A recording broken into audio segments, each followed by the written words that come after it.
Danny, which film are you with? I'm with Remember When. Oh, okay. Oh, okay, great. So we've got like 2 from 3 movies, I think. Excellent. Thank you.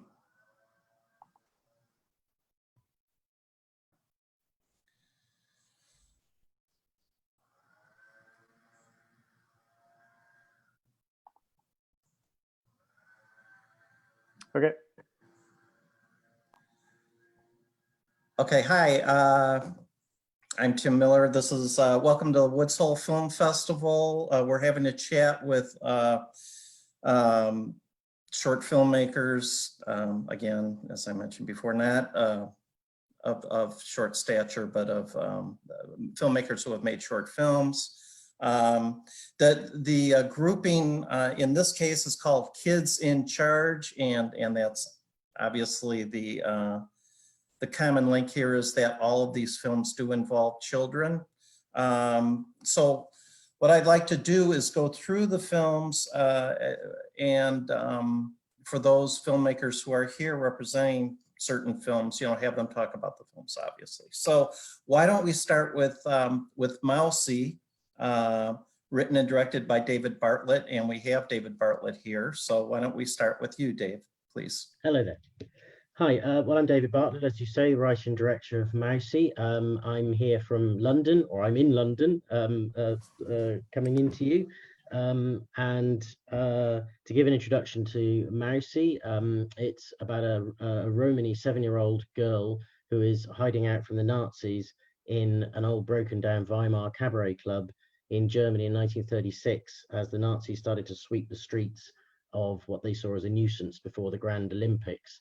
And this child is faced with a threat as the Nazis turn up at the club. So that's the cliffhanger.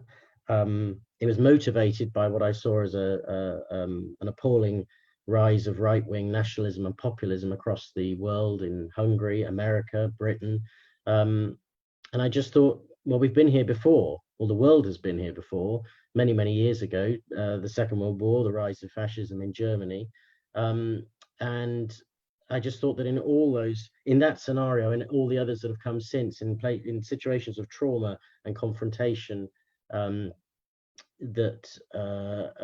warfare, it's the children that always suffer, and they're always blameless. So I wanted to show how a child deals with this kind of pressure, how a child deals with prejudice, which is what this child deals with. Ultimately, there's a message of hope in that I feel that art is a channel of resistance, and it can be an incredibly powerful weapon, especially in the hands of a very imaginative young child. So that's sort of a brief summary of what Mousy is all about.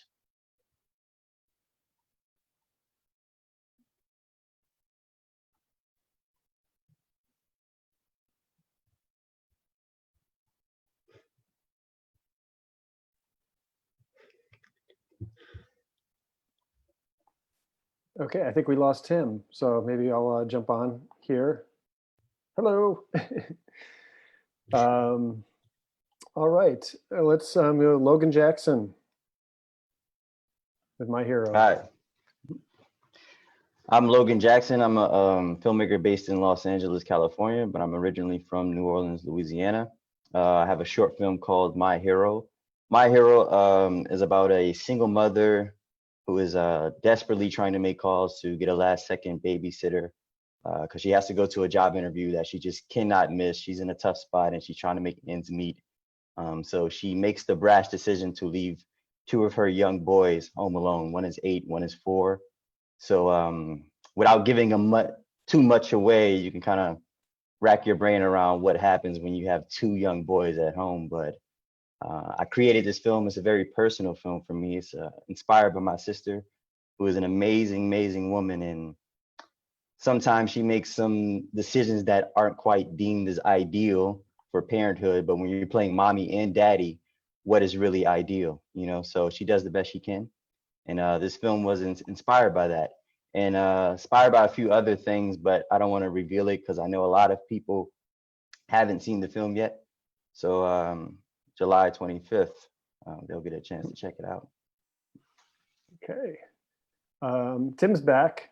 Right, he's connecting. Okay, I'm gonna drift off into the background again. You there, Tim? Nope, he's connecting. He's muted.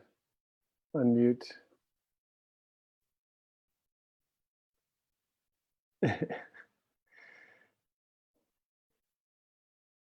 He's still mute. Tim, you're still muted.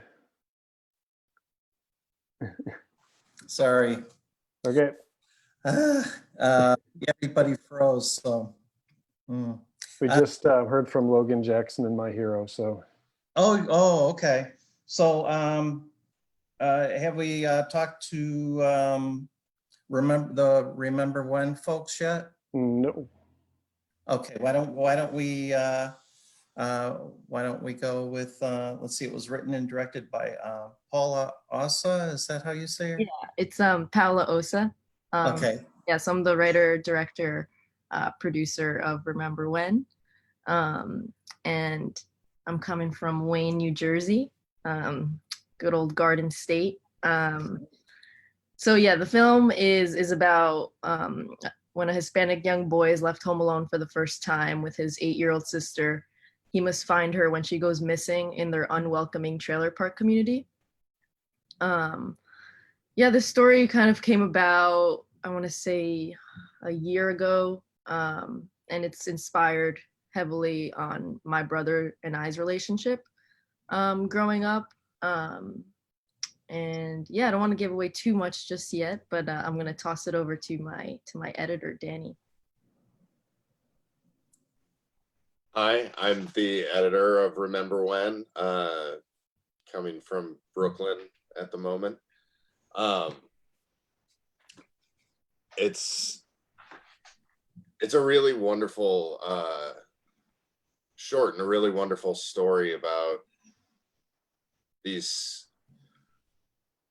two kids and the natural tendencies of kids to find ways to entertain themselves, and often that leading to dangers of the outside world. And Paula did an amazing job of getting some really fun performances to edit.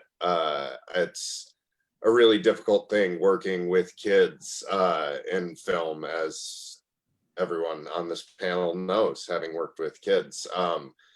And she really did an incredible job of getting varied and nuanced performances out of both the kids and the mother. But it was really fun to cut because of that, and gave us a lot of room to play with how intense we wanted moments to get, and how playful we wanted moments to be.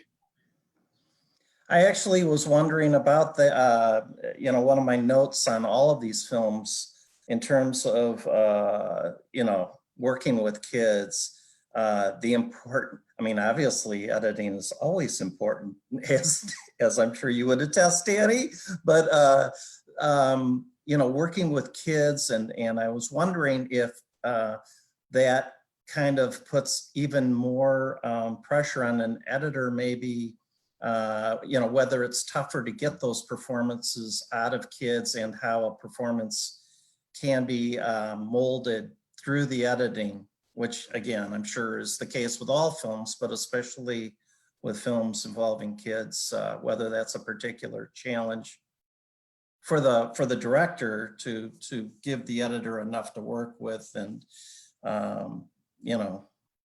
could you talk about that a little bit? Danny? All right. Yeah, absolutely. Sorry. As the editor, I'm a little more like, I'll sit back on these questions. But yeah, it's, I think especially with kids, because, as actors grow, they hone their craft as well. And the craft not just being what they can portray, but, take after take after take, being able to deliver on it, knowing the moments, knowing what is important to hit in this scene. Yeah. Kids often don't have that instinct yet. Like, they don't have the intelligence. They don't know that yet. And not a criticism of them. It's just, they're kids. So that really falls on the director to make sure they're doing that. And you know, it's a different, I see it as a different technique in filming. Like I said, Paula did a great job, and one of the things she did really well was not doing long, laborious takes, but keeping takes short, you know, repetitive, you know, lines, almost Meisner technique level of like, let's do this line 4 times in a row, and just having, you know, letting the kid relax and focus on one thing at a time instead of everything at once, that you can put on someone who's been around a little longer, someone who's a little bit older, but on kids, it's really a nice thing to see them not struggling on set, but enjoying the ride. As someone who loves film and loves being on set, like, I never want to see a kid on set walking away being like, this is really hard and it's not fun anymore. It's like, no, wait until you're a grown up to learn that.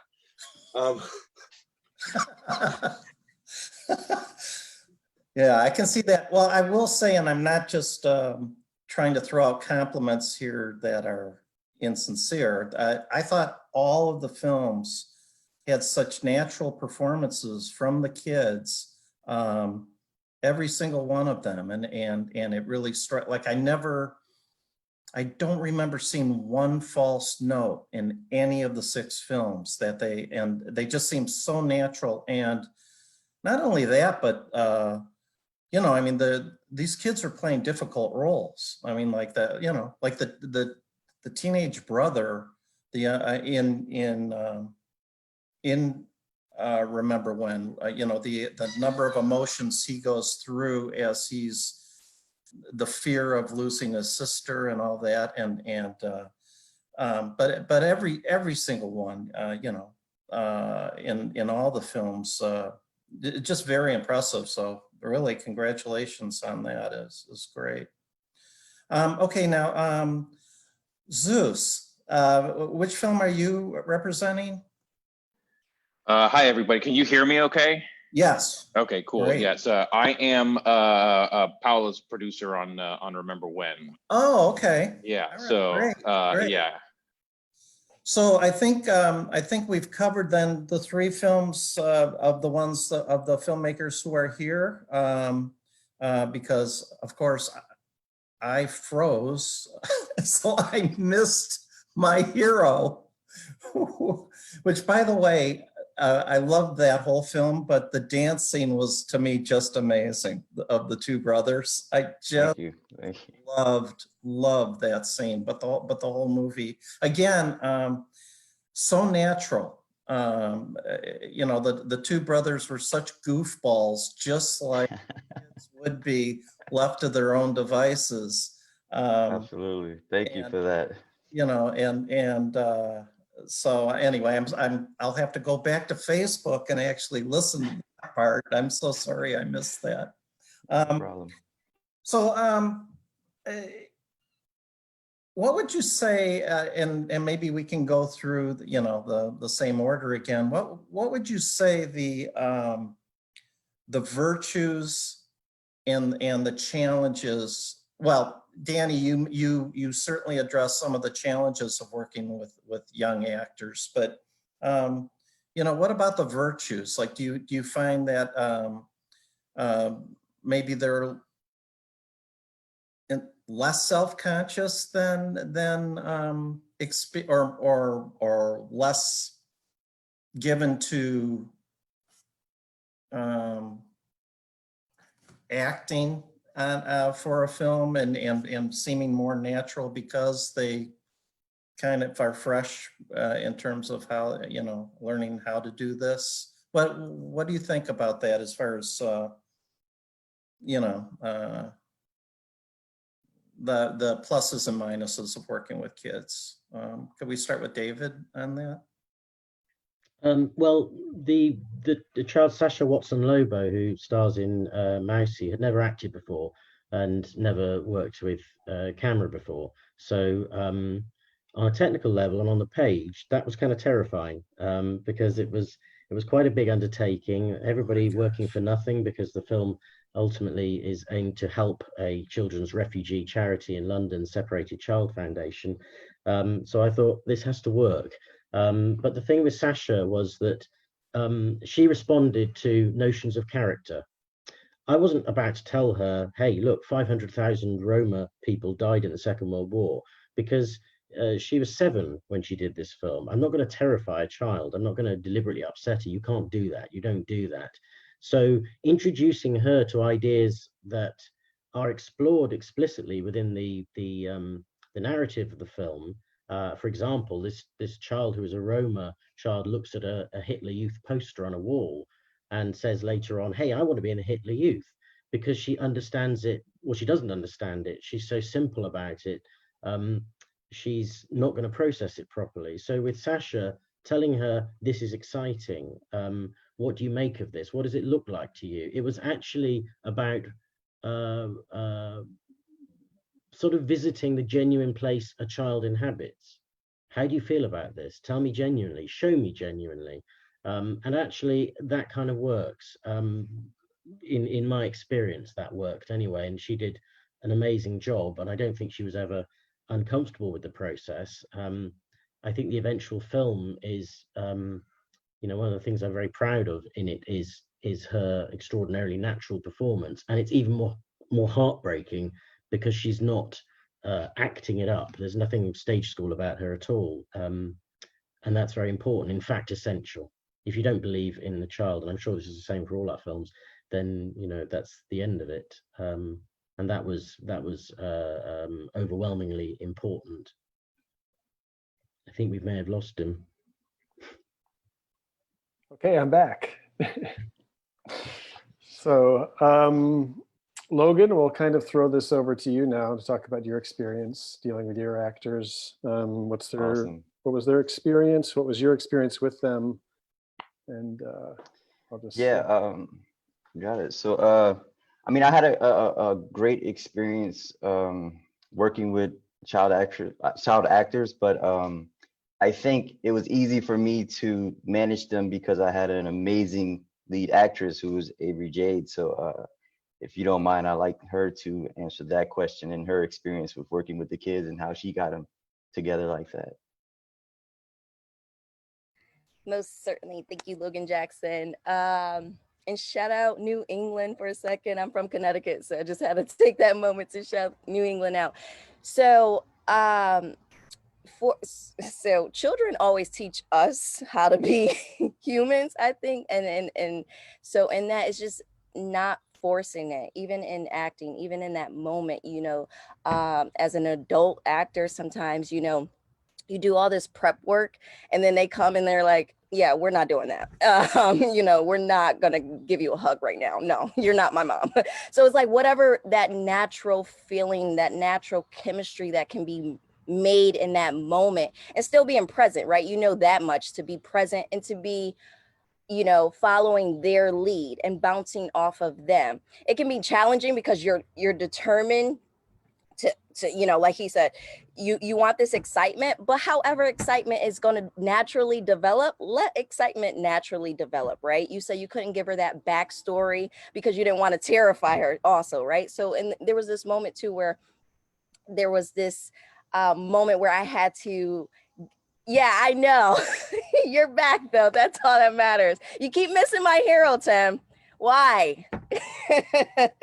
So there's this moment where I'm, having this greeting with my children, and their actual mom, is on set. So, again, they're looking at me like, okay, I know you're my mom, but no, I'm not giving you a kiss, and it's like, okay, hugs, and not forcing that. And I think Logan took that great direction to say, it's not working, Ave, like be with them. And then from there, it was like, all right, you know what? Let's just let this naturally and organically develop. Let it come out. And I think they did a great job doing that. Yeah, definitely. Just to jump right in, you definitely see that connection. I mean, so it worked. However you. Okay, let's see. Paula, have you talked about yours yet? Could you talk about your experience with the kids then? I know you guys talked a little bit, you and Danny already, but. Yeah, so it's quite similar to kind of just piggybacking off of what Avery was saying. I think from a directing standpoint, this is my second time around working with kids, so I have had previous knowledge, but not to say that I'm no expert at it, because there's still so much you can learn from kids every time you do it. And I think that I find it interesting that when writing, I kind of always gear towards a child's perspective. I think there's a sense of innocence, and they haven't been corrupt yet by this world, and so yeah, so I think just kind of bringing that onto the film and kind of really letting them be kids, like a lot of the time it wasn't exactly what was on the script, or like showing them exactly what was on the script and this is what we need to do and blah blah blah blah blah. It was like this, let me present you the scenario, and like let's just like be natural and let's just live in it for this moment, for this take. And from there I would tweak what I liked, what I didn't like, and again keeping it sort of simple and not like making it into this big thing, just getting the things that I wanted out of them for those specific beats, whether it be just that shot, in this shot I want to get this exact reaction, so trying different ways to get that reaction, I think is how I approached it. With I guess some of the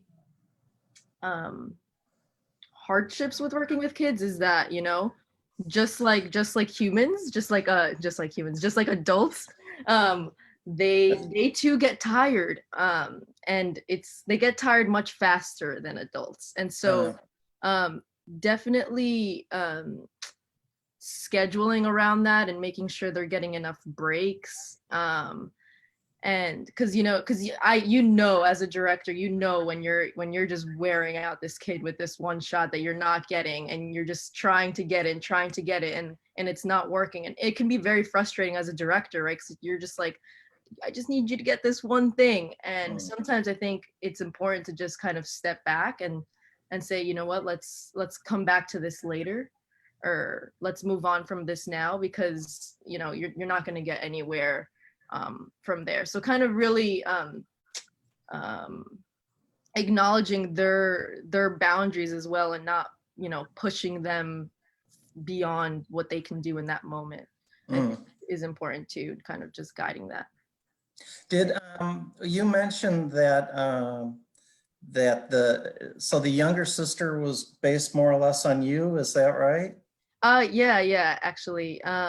So she's kind of more of the rebellious, free-spirited kind of girl, tomboyish, and then the older brother is more sensitive and a mama's boy, if you would say, which definitely I think relates to my brother and I's relationship. And so kind of also just playing with those just gender stereotypes as well, like that, like it's okay for a young boy to be sensitive, and he doesn't have to always be this macho man that like is into sports and and so kind of playing with the fluidity of that as well was important to me. Yeah, it's interesting, and again, I think with all these films, it's true that here you took something specific in terms of your relationship with your brother, but it captures such a universal. I mean, most people, anybody who has a younger sibling, I'm sure can relate to the younger sibling bugging them for attention, and the younger sibling wanting attention. So it just, and again, with all the films, I mentioned, with Logan's kids with being goofballs, it's like, oh my gosh, yeah, I mean, that's exactly how kids would react. Obviously the girl in Mousy is in a more intense situation. It's not an everyday situation, and yet there still is that universal of, now stay there, just stay there. And even if it's a life or death situation, she's still not gonna stay there. And having had 2 kids, boy, I could relate to that. So anyway, that was, well, I did want to ask a little more before I pull another Houdini on,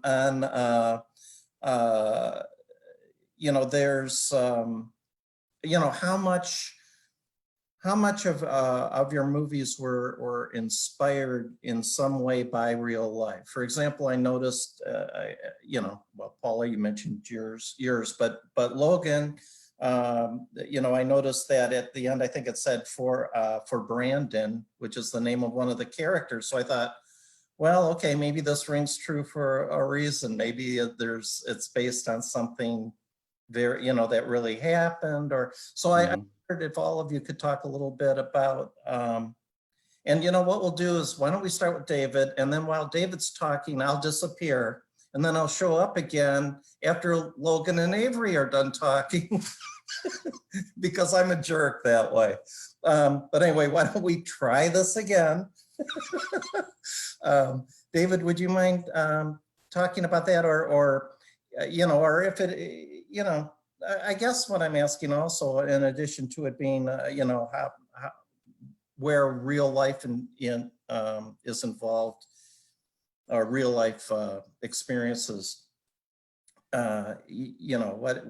what kind of inspired the story personally in if, like, for example, David, with yours being set in 1936 Germany, I'm sure it wasn't something that you directly experienced. But maybe there is something very closely related that you have experienced. But if you'd like to address that, I'd appreciate it. Thanks. Yeah, it wasn't based on a personal experience, thank God. But it was based, I suppose, on seeing so often, sadly, accounts of children caught up in situations. And I remembered, I'll tell you a specific image. It's probably the way to answer your question that kind of led me towards this. Number one, I'd worked with children before and found them the most honest and remarkable artists, because they reflect truth as they see it. And coupled with that, with this particular motivation behind making the film and wanting to depict that particular era and those issues, I'd never forgotten that harrowing picture of the little boy Alan Kurdi on the beach, washed up in the beach in Greece. He was a refugee. Broke my heart, like so many people. Spoke volumes, because when you see a child so vulnerable, and all he was doing was trying to, escape murder, mayhem, and trauma and prejudice, and he lost his life. And I never lost that image in my head. So I thought, well, something that's very powerful and also worth putting on the screen, something that communicates, is, well, how do you possibly process, without condemning it, the process of assault and prejudice on a child? How do you do that? You can't justify it. There's no way of justifying that. And also, coupled with that, most importantly in Mousy, this film is about hope. It's about the fact that tomorrow, whether we like it or not, belongs to the kids. That's maths. And if we condemn them, if we traumatize them, if we destroy them, there is no tomorrow in all sorts of ways. So in Mousy, this child, the character, is incredibly resourceful, and there's a big twist towards the end where the child finds a way of dealing with arguably the worst menace that could be coming towards her, a grown Nazi man who wants to destroy her just on the basis of the color of her skin. Kids are extraordinarily resourceful.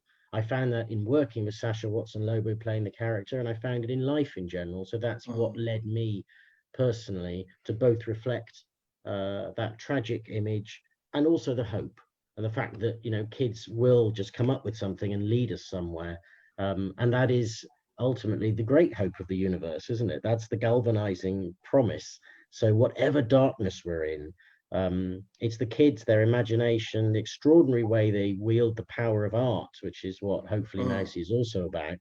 It's so inspiring. So that was sort of what got me personally, although it wasn't a personal experience of my own. I also thought that in addition to using art and being resourceful, the powers of observation, that you know, here she's, you know, you very you know, subtly but clearly show her observing how she might not know why the performers, the cabaret performers are afraid, but maybe she senses it at least, and she's watching them perform for an audience that includes, you know, threats, and that's their way of dealing with it. And here she learns from that, and and sort of has that in her toolkit, and it helps her. And that, you know, that really struck me too in watching your film.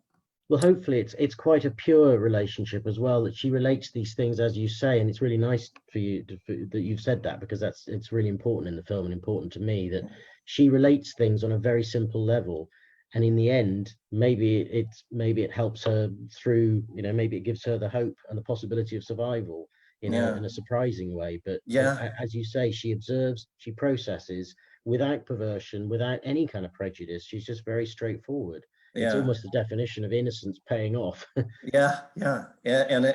paying off where it's a victory in so many ways. Yeah, good, thank you. Okay, Logan, let's try this. Let's see if we can get through something without me disappearing. Gotta stick around for this one. Okay, awesome. My film is called My Hero, which is it's actually symbolic. So the film is inspired by two of my biggest heroes in my life, which is I touched on it a little bit earlier. I think you might have went out for that one, but my sister is a big inspiration in my life. So the film is really broken up into two halves: what happens when the boys are alone, and then the mother being there. So it's two different parts of the film. The first part, when the mother is there, is completely inspired by my older sister, who is playing mommy and daddy. So she has to give that discipline, that tough love, that don't do this, don't do that, you know, like she has to give that brash delivery like that. So that's first half of the film, kind of inspired by her. And as you touched on, the film was dedicated to my friend Brandon Elliott, who is also a big hero to me. So he went through kind of a similar situation, without giving away too much for the audience. But those are my heroes in my life, so hence my inspirations.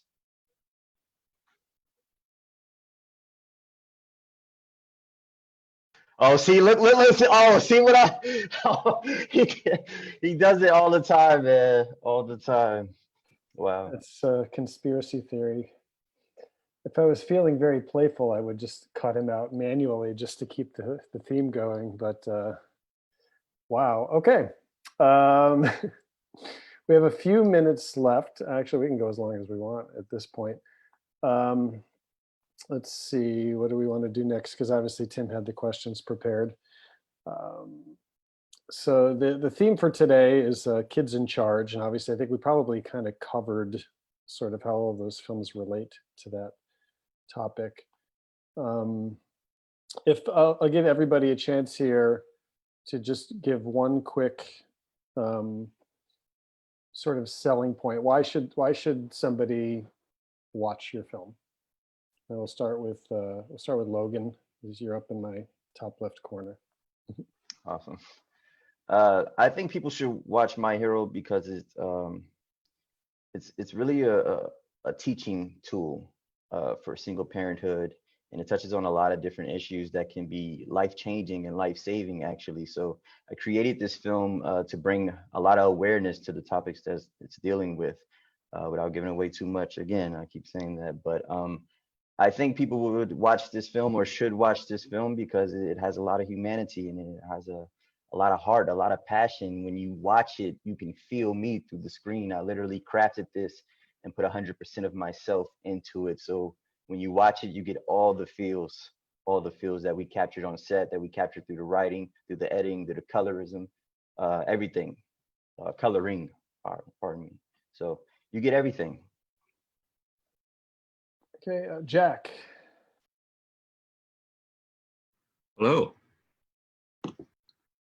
Yes, so why watch Mousy? Well, one thing that David hasn't said about Mousy is that it's full of music, and not all of it from me. In fact, I'd say possibly 2/3 of what you hear is actually found music of the period, because David is a huge collector of wax cylinders and gramophone records.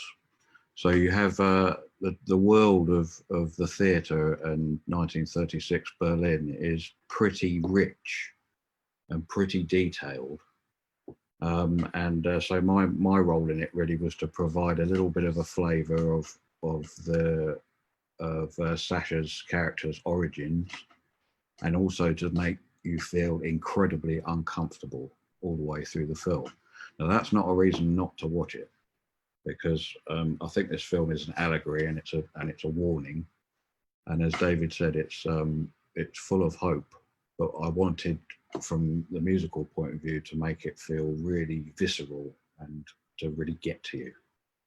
So hopefully that's what you would get. All right, so perfect timing again. So the question I threw out there was, what is your biggest problem with Tim Miller today? Jack was very nice about that, but I'll let you either continue this question or you can go back to your regularly scheduled programming at this point. Yeah, Logan and Avery must be thinking, well, I'll tell you, he's the biggest jerk I've ever met.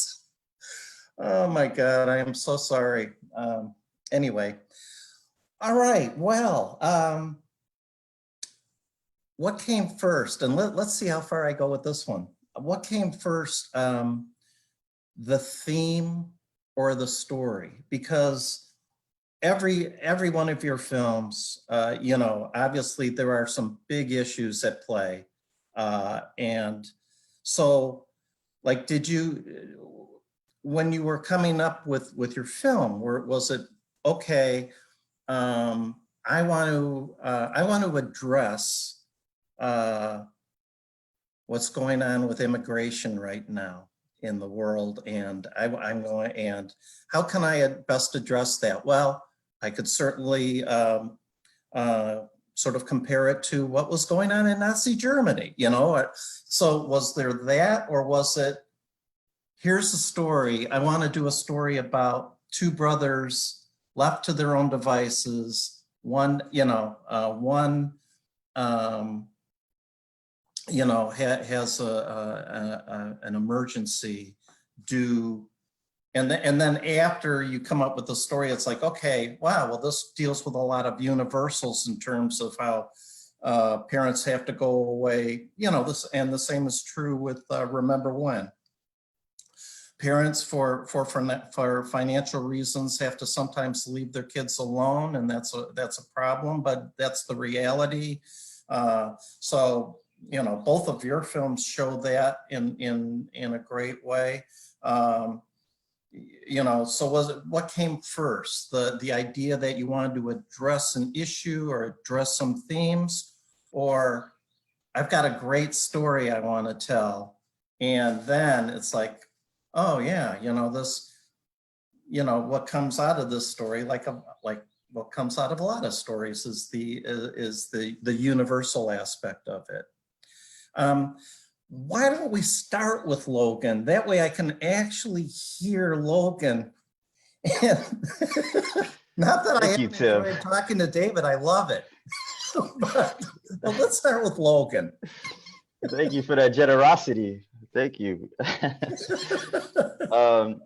For me, as far as what came first, I think it was, well, this was a story that I felt in my heart. So it started there. It started early. It wasn't something that I had to think about the characters and the dialogue and stuff like that. It actually just really came to me because growing up, being around my sister my whole life, and then watching her transition into single motherhood, I became kind of like a reporter. You know what I mean? Just naturally. Oh, wow. You know, so because I'm always around her, so you can see things and you see how she handles things, and so much love and so much passion there that it kind of transfers to you. So when it came time to make this story, I thought, you know, it's the perfect time. It's the perfect time, and I thought it was a very divine to create, if you will. And Yeah. I wanted to blend that with the dedication to my friend Brandon Elliott, just to see that, you know, your whole life can change within a blink of an eye. All it takes in life is just literally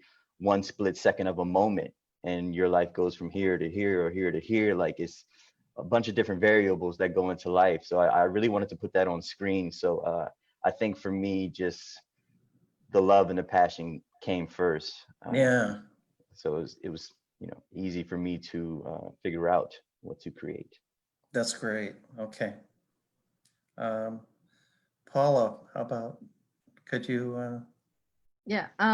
Actually, for me, the setting came first. So this takes place in a trailer park. And actually, I don't know if Danny, my editor, knows this, but I remember I texted him saying I'm really stuck on like what I want my new film to be about, and he said, you know what, just go take a walk, and that's usually what helps me. And so I did that. I went on a walk, and there's a trailer park, like I want to say maybe it's a 15-minute walk from my house, 20 minutes. And so I just started walking around there. And the first thing I noticed was how similar all the mobile homes are, that like it makes you feel like you're lost in there, because there's also tiny little streets everywhere too. It's like it's a very compact mobile park. And so it's very easy to get lost because all of them look the same.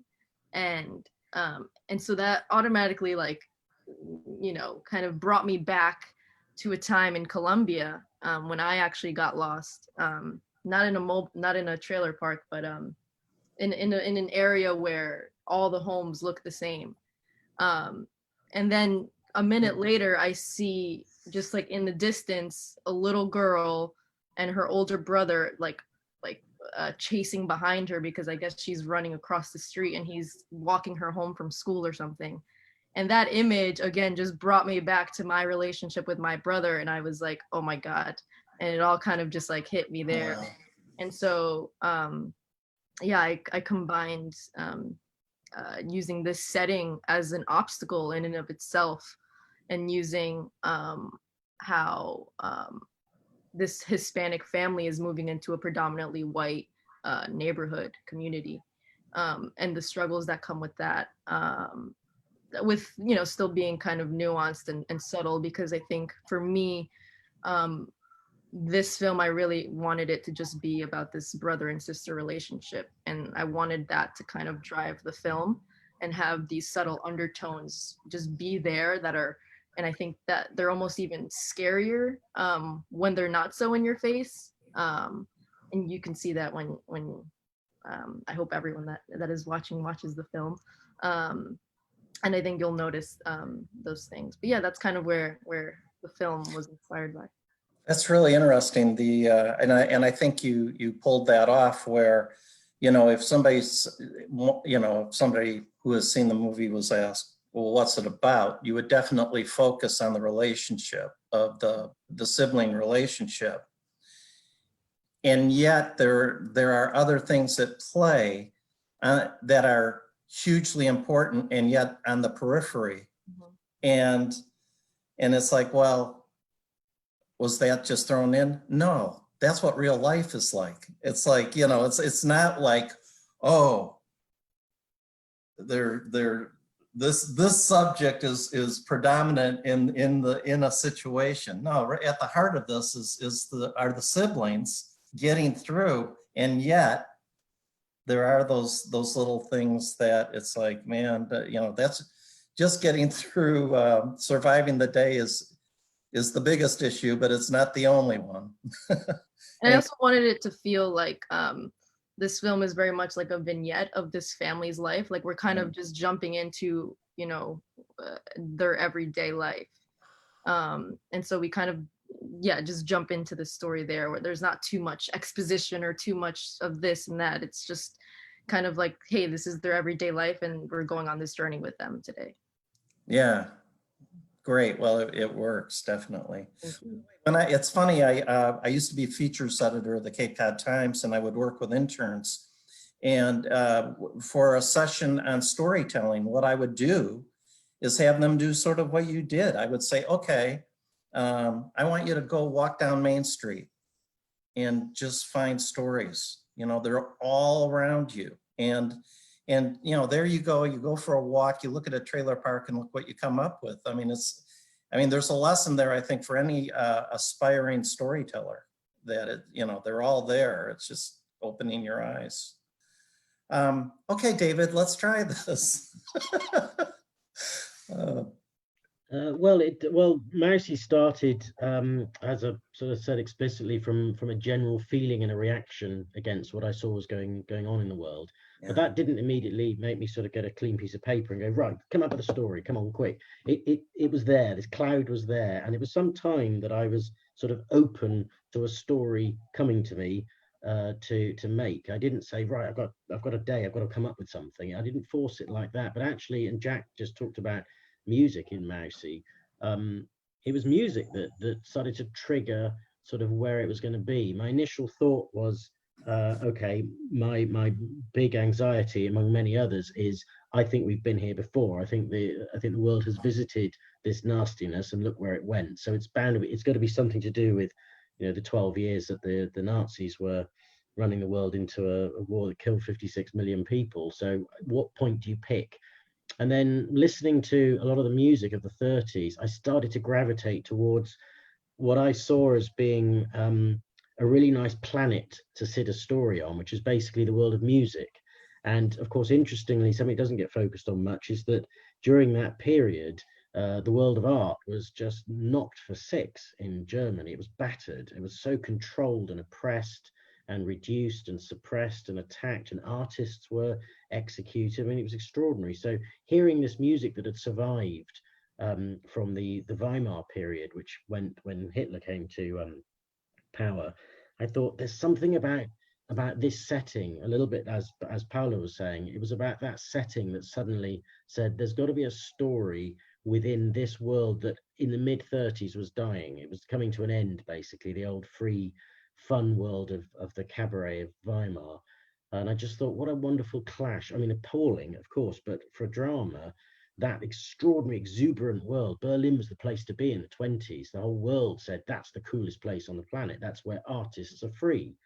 And I thought that's the key. Find that point that is being destroyed, that is about art, because I wanted it to be that. So through the music, as Jack had mentioned, the world started to sort of reveal itself in my head, and then I came up with the story through the other elements of issues of children and all the other things. That's how it came about. Yeah, great. Actually, we got a question on Facebook for Logan from Keisha Cherie. Logan, what was the yes moment for you when you felt Avery had channeled your sister? Oh wow, that's a pretty good question. Yeah.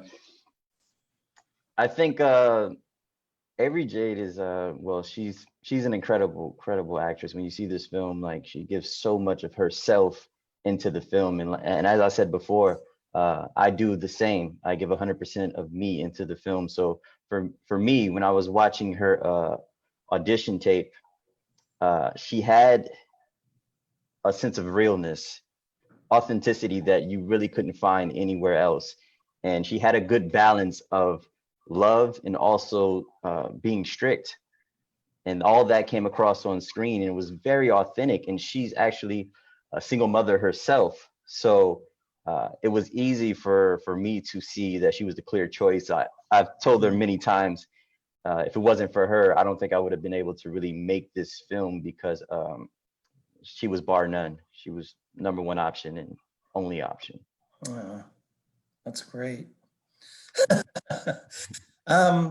Okay, well, I've been told we have to wrap this up. I want to thank, well, first of all the people on Facebook watching this, and please go out and well, not go out, but see these movies. Trust me, you'll be glad you did. They're really, really good, and I'm not just saying that because I'm doing what I'm doing right now. And I want to thank Logan, Jack, Avery, David, Paula, Danny, and Zeus for joining the discussion. I do apologize for my technical difficulties. I admire you, all of you, for your artistry and you know, I think your work is on the side of the angels, and I didn't get a chance to compliment you, Jack, on your music. It just the intensity of the situation. You know, I'm sure it would have been intense even without it, but boy, I actually watched the movie a second time just to listen to the music. It was so good. And so thank you. And I'm sorry I didn't get a chance to say anything before. And Avery, beautiful performance. So thank all of you. And I hope we meet one of these days face to face, maybe at the Woods Hole Film Festival. So anyway, thank you. And see you around, hopefully.